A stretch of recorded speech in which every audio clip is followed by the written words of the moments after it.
salaamaaleykum mbokku internetu Thiey Dakar ñu ngi leen di nuyu di leen dalal ci seen entretien tey ñuy dalal beneen ndaanaan Stéphane Kabou la tudd rappeur la xam naa dégg ngeen turam mais dinañu ko bàyyi ci kanam tuuti mu gën a présenté wu bu ko defee ngeen gën a xamante ak moom la ñuy dalal ci suñu entretien Thiey Dakar dinañ ànd ak moom nag ci carrière am Stéphane ñu ngi lay nuyu. maa ngi fay bu baax Yandé merci beaucoup ci invitation bi di leen remercier tous les internautes qui suivent Thiey Dakar et voilà Stéphane Kabou voilà. Stéphane Kabou tur la boo xam ne dafay sonné carrément sénégalais ñu bëggoon xam lan mooy sa origine fan nga jaar lan mooy kii bi profil bi.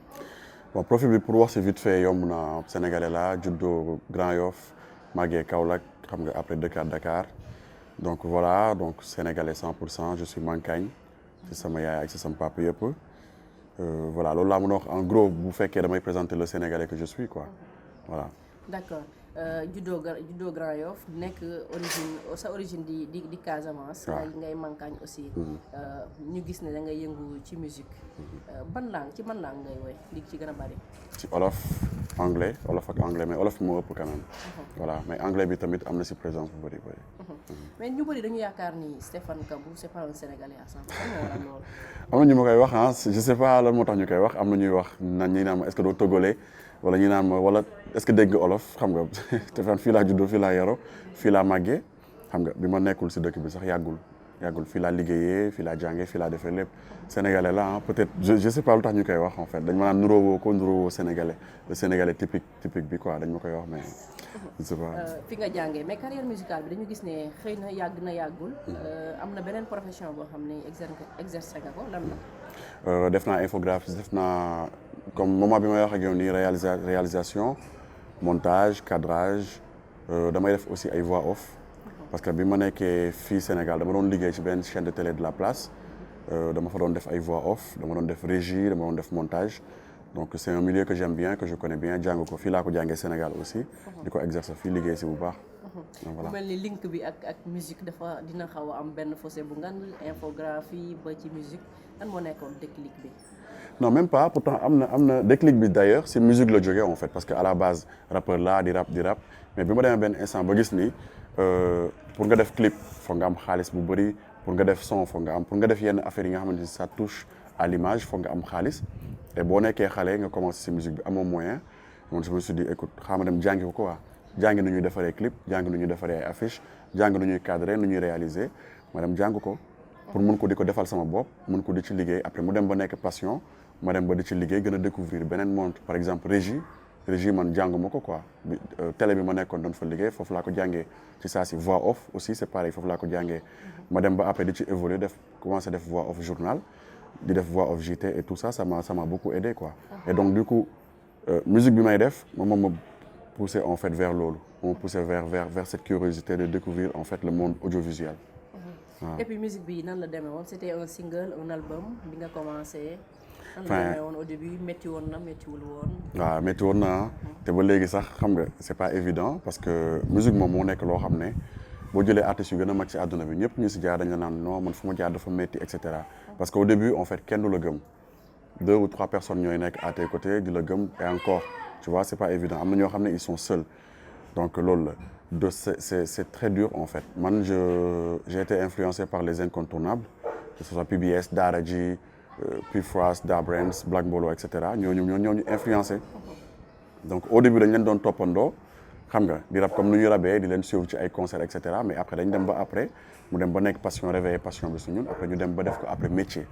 voilà. D'accord léegi sa premier album nan la tuddoon yan thème nga ci développé woon ñaata morceau la woon ak ban succès la amoon. waaw sama premier album je l'ai sorti en 2012 à Dakar album bi bon su nekkee succès amul woon succès parce que j'ai pas pris le temps de faire la promo defuma promo bi parce que dama ko génnee après maanaam voyager communiqué naa si un peu mais après plus tard laa gën a def communication bi en fait c'est-à-dire plus tard laa commencé di jël ay clip di génne ay clip et cetera donc voilà mais sinon j'ai pas trop communiqué là-dessus album bi Amnésique la tuddoon et mu doon signifier âme pour la zik une âme pour la zik comme c'était mon premier album donc noonu rek laa ko mënoon tuddee quoi comme kenn ku juddu bees et tout et nekk si milieu bi après j'ai pas enfin du ma ko jàppee comme contrainte mais après dama voyager donc tout le monde vraiment def promo album bi et tout et presque sax bi ma voyagé ba ngi commencé génne ay vidéo comme man ni ma ko bëggee ci la ma nit ñi commencé xam yéen nit ñi commencé xam quoi. Donc voilà, donc j'avais pas vraiment eu le temps de faire la promo comme il faut. Est-ce que musique bi moo nekkoon album boobu nekkoon tremplin bi pour voyage bi. Si la bokkoon fan la soqeekoo woon. si la bokkoon en fait doon naa bouger lu bëri mais album boobu noonu ci la bokkoon en fait j'attendais que ça en fait parce que j'avais déjà des projets pour voyager. Et moment boobu maa ngi liggéey si benn télé comme ni ma ko waxee et après je me suis dit ba écoute xaaral ma dem jàngi leneen. defaat leneen découvrir yeneen milieu toujours si audiovisuel bi. ak ci musique bi quoi. mu mel ni album boobu wax nga ko bi nga demee ba ci kanam ci nga commencé di defaat ay vidéo et puis comme ci domaine bi nga nekkoon vidéo moom xam naa ne dina am benn spécialité boo xam ne dina ci am. D'ailleurs sax c'est ce qui fait la spécialité de Stéphane Kabou. Il paraît que sa vidéo yi moom c'est top pour nit ñi ko xam. waaw loolu professionnel di wax de xam nga gars yi moom bu ñu la valider rek moom ça fait plaisir quoi mais man toujours su may def vidéo damay jéem a andi loo xam ne kenn andi ko woon parce que comme lu may wax rek chaque fois damay dellu si sur le fait que man ma nekkoon dans le milieu audiovisuel ma si doon liggéeyee quoi boo nekkee ci télévision nga nekk régie moom mooy yaa ngi si xolu télé bi foofu nga la ñuy diffuser lépp donc yow boo toogee jàkkaarloog écran yi di nga gis lan mooy jàll di nga xam qualité bi di nga xam lan mooy neex nit ñi et cetera et donc boo demee yow ba bëgg def loo xam ne dañ ko war a jàllale foofu forcément da ngay bëgg def lu différent donc loolu la man j'ai toujours été passionné par le cinéma pour def des trucs yoo xamante ni c'est différent moo tax may def sama clip yi à la sauce un peu cinéma quoi donc loolu la. moo waral muy lëndëm trop. non du lépp du yëpp ñoo lëndëm am na yoo xam ne day waaw yi si ëpp quoi am na yoo xam ne damay c'est trop spirituel parce que je suis très attiré par tout ce qui est spiritualité donc voilà quoi j'essaie de faire quand même des musiques yoo xam ne day niroo aussi ak ay musiques de film xam nga aujourd'hui j'aurais pu faire des vidéos yoo xam ne damay taxaw gel yi taxaw fii wane ay oto yu rafet yoo xam ne da nga ko loué moomoo ko sax et cetera wane affaire yoo xam ne moomoo ko mais loolu pour man c'est pas authentique ñi koy def j'ai rien contre eux mais man su ma ko defee pour man c'est pas authentique donc damay jéem a exploiter nature bi moo tax soo xoolee sama clip ay naaj ngay gis ay suuf d'ailleurs am naa titre bu tudd suuf ngay gis ay géej genre affaire yu mel noonu quoi des scénarios bien ficelés pour moom laa jël di ko servir chaque fois gars yi quoi. boo ko wax spiritualité moom wax religion Stéphane ça sonne catholique chrétien mais léegi il paraît que léegi jullit nga. ah c'est vrai. nan nga dundee loolu. c'est vrai de religion à une autre est-ce que amoon na découvertes par rapport ak sa entourage ak yooyu noonu. non amoo woon benn problème. franchement amoo woon benn problème après waxuma si lu bëri aussi parce que genre dañ ma ko doon tere aussi wax ci torop parce que. comme lu ñuy wax la religion li nga gëm c'est personnel donc c'est pas la peine de trop sori si di si wax et tout ça parce que mun na sonal ñenn ñi mun na choquer ñenn ñi parce que nit moom yow nekkatoo seul am nga ay waajur am nga ay parents et tout dès l'instant où nangul nañ la benn affaire rek xam nga mun nga ko gérer comme il faut dans la discrétion gérer li nga gérer sa diggante ak sa borom quoi. donc mais liy def nit jógee ci religion dugg ci benn religion souvent dafay am benn déclic benn élément boo xam ne moom moo koy poussé à ce que mu dem ci religion boobu. loolu dama koy garder loolu dama koy garder xam nga pour man en fait boo gëmee benn affaire pour man yàlla fépp la nekk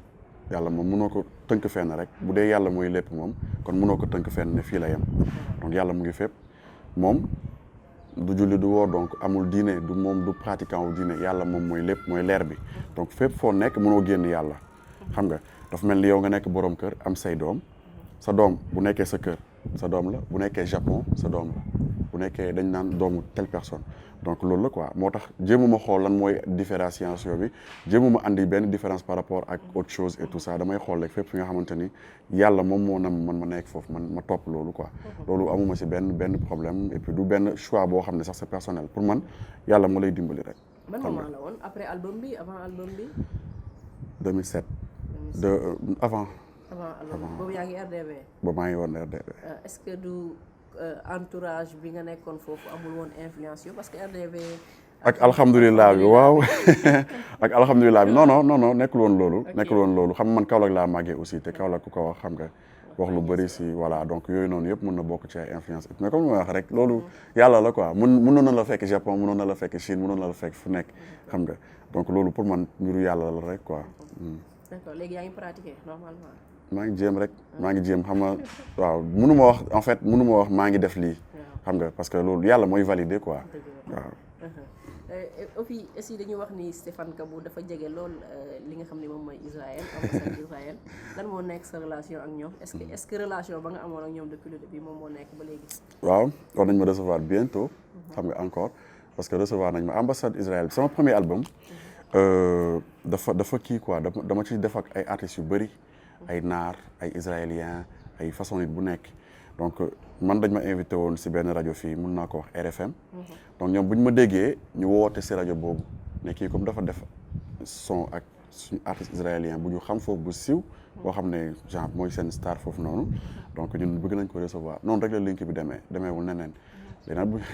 après on a eu de bons on est resté voilà nekk en de bons termes xam nga am contact yu nice quoi.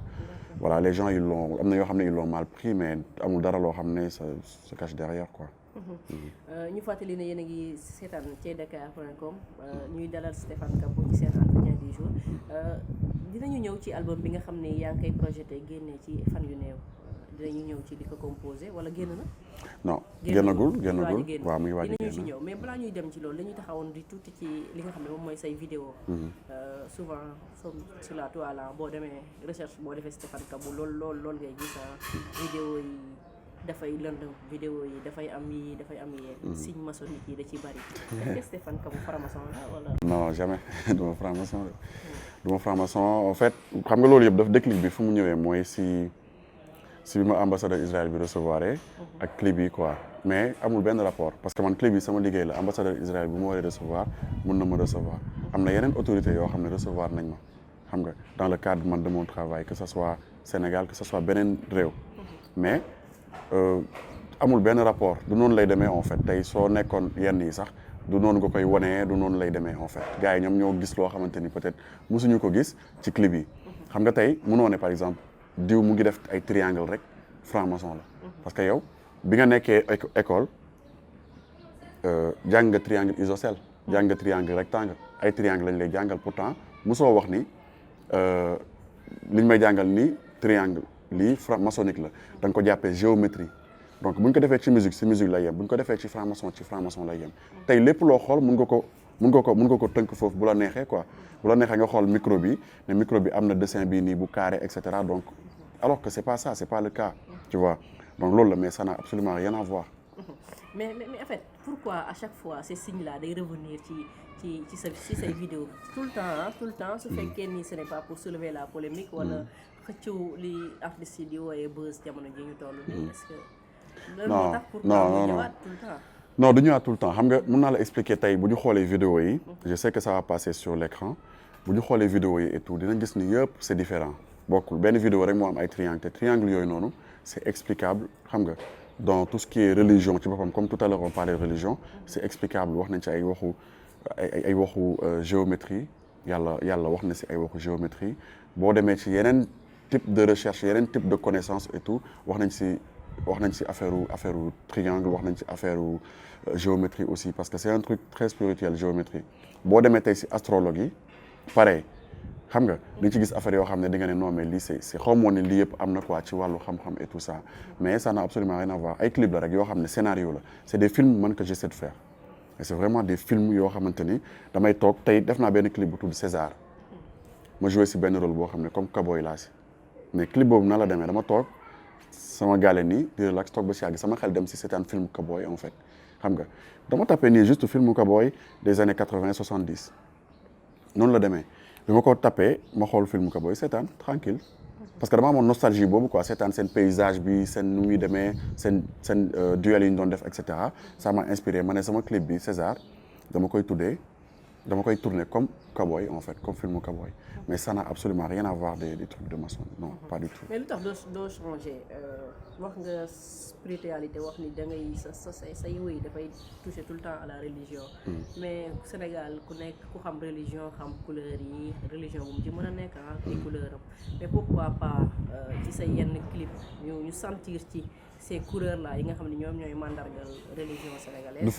du forcément xam nga religion sénégalaise peut-être mënuñ ko wax parce que religion c'est universel. tu vois fu mu nekk rek religion la quoi tey musulman bi bu nekkee Sénégal que mu nekk feneen musulman la c'est pas le musulman sénégalais. que ce soit le chrétien c'est pareil le bouddhiste c'est pareil. Je suis pas en fait nekkul ay chants religieux laay def xam nga pour pouvoir faire des vidéos à la religion en fait et su ma waxee loolu su ma waxee sama son yi mënoo ci génne religion mooy mënoo ci génne yàlla parce que sama titre yi ay sant naa God xam nga ay tolluwaay ay suuf ay yooyu yëpp mënoo ci génne yàlla quoi mënoo ci génne yàlla suñu borom parce que mu ngi fépp il est universel donc loolu moo tax et j'essaie toujours xam nga man les choses mondaines les clips comme nu ñu ko defee ci monde bi nii genre dama koy éviter du modèle boobu laa bëgg wan ñi may suivre jeunes yi may suivre comme man du exemple boobu laa bëgg joxe parce que nit da ngay liggéey lundi ba wàcc dem sa kër mardi doo fi nekkati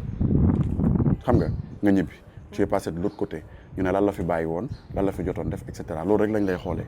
bëgg naa ko xool sama clip mu mun ci gis loo xam ne lu vrai la lu authentique mu sentir ci nii kii spiritualité la il a un message à délivrer. c'est vrai li nga expliqué yëpp lu ñu mën a dégg la xëy na mën nañ ko comprendre wax nga fi waxu géométrie waxu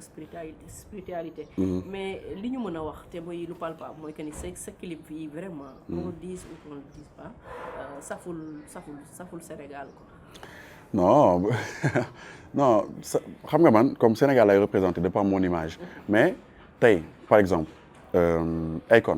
Akon c'est un Sénégalais mais bu defee ay clip réalité yooyu muy def ci clip bi pourtant Sénégal ñun duñ ko def pourtant nangu nañ ne kii Sénégalais nangul nañ ko quoi xam nga keneen ak keneen am na yeneen artistes yoo xam ne ñu ngi ay France ñu ngi ay feneen ak feneen xam nga mais nangul nañ leen ko quoi donc man lu may bëgg rek juste mooy que public bu nangul ma man lu ma leen di andil ñu xam ne lu bees la c'est un truc qui est vraiment nouveau c'est du cinéma en fait te gis nga style de vidéo yooyu may def influencé na yeneen rappeurs yu bëri aussi am na rappeurs yu bëri tey je te le dis pour nga xam ko man maa tax ñu def ay vidéo di améliorer aussi seen vidéo en fait man maa tax comme je disais Sénégal comme je dis toujours Sénégal lay représenté aujourd'hui mënoon naa bokk ci benn film bu ñu tourné Hollywood par exemple du ñu ne lii saful Sénégal parce que Hollywood lañ ko defee parce que dawul Sénégal tu vois wala nekkul comme série locales yi ñuy def tu vois donc fépp fu Sénégalais nekk rek war na mën a représenter Sénégal man je représente le Sénégal su ma demee outside si lépp loo mënti nekk je représente le Sénégal dañ naan l'artiste sénégalais avant ñuy wax quoi que ce soit sénégalais la ñuy wax l'artiste sénégalais après ñu soog a xool œuvre yi et tout ça bu ñu xoolee œuvre yi gis mu nice aussi dañ naan sénégalais bu ñu xoolee mu ñaaw aussi dañ naan sénégalais bi donc loolu la quoi. par rapport ak sa carrière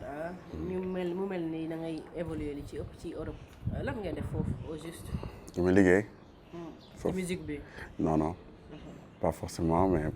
damay liggéey. Modou quoi. non mais damay dem liggéey xëy responsable la sax fu muy liggéey damay xëy dem liggéey. wàcc ñëw toog sama kër. mais après musique bi passion la. dama koy defaale aussi métier la aussi te dama mun naa ne dama koy liggéeyaale aussi. parce que damay tourner foofu noonu damay dem am na dëkk yoo xam ne dama fay dem di fa jouer xam nga.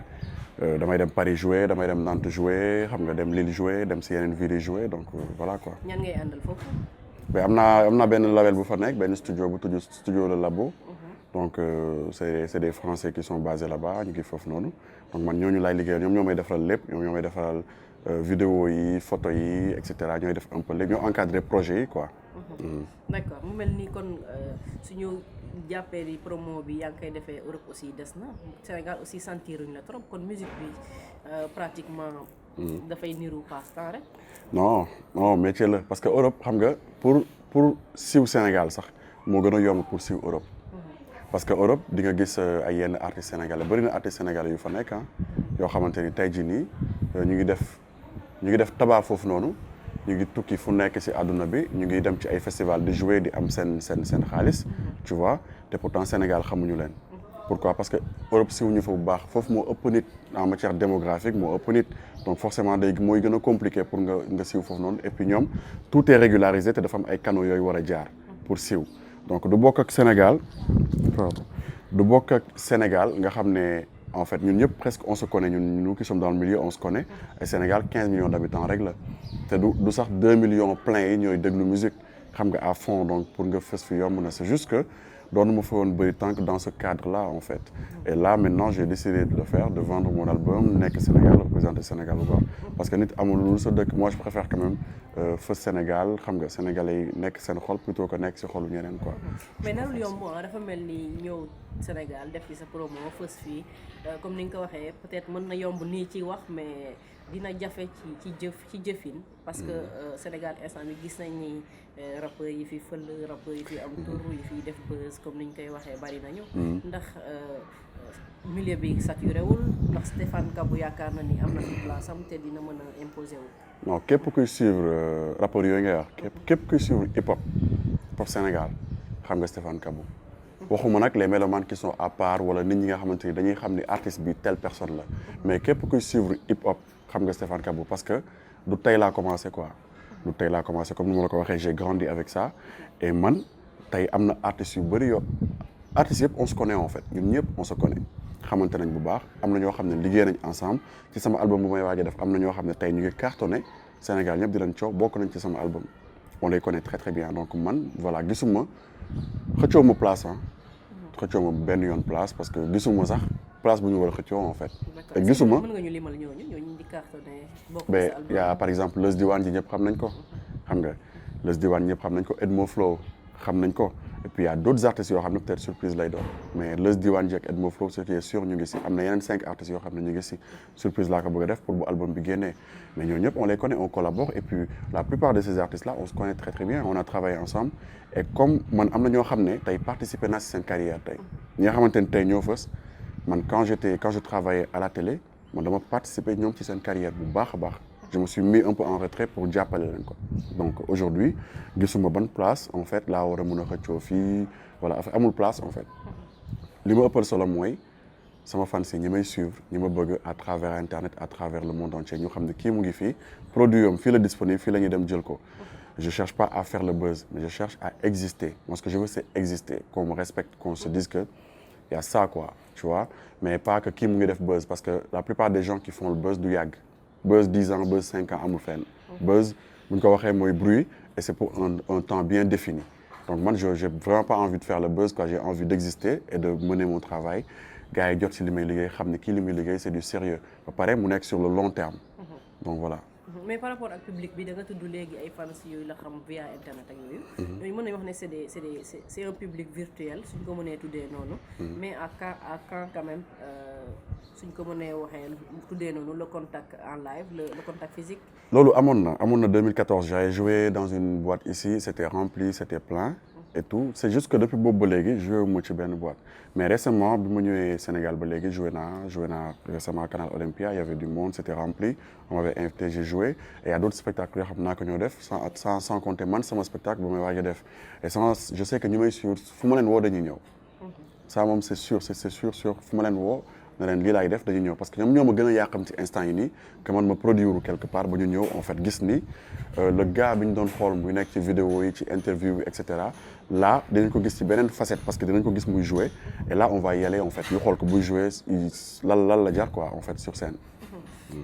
balaa ñu ñëw ci promo album bi wax nga léegi sa relation ak yenn artistes yi wax nga itam da nga demoon jàngi musique kon dina yomb ci yow nga évaluer li nga xam ne moom mooy musique sénégalaise surtout le domaine hip hop bi nga xam ne ci ngay yëngu tey boo doon def benn analyse par rapport ak ñi nga xam ne ñoo nekk ci milieu boobu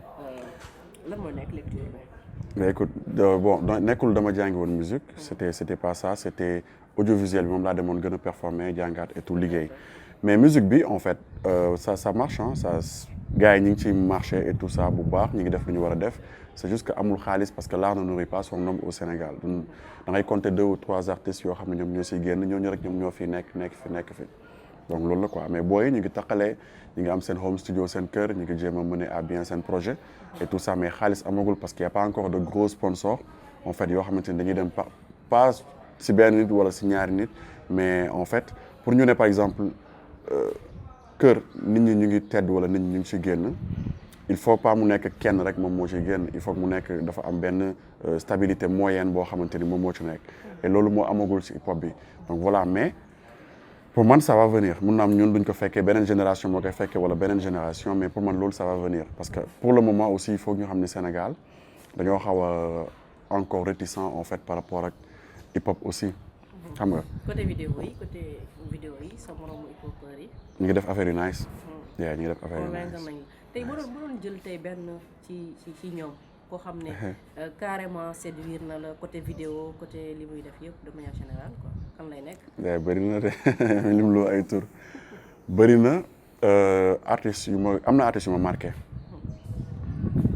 yu bëri. waaw mënoo lim dara. non mun naa la wax par exemple. ba li ma jaaxal mooy peut-être loolu problème boobu côté ñiy def mbalax la doon am mais yéen hip-hopeurs yi amul. non amul mun naa lim parce que dama doon science nii mais un artiste comme par exemple Bril Fight Fo Bril sax lay wax ñu koy woowee léegi Bril je sais pas si tu connais.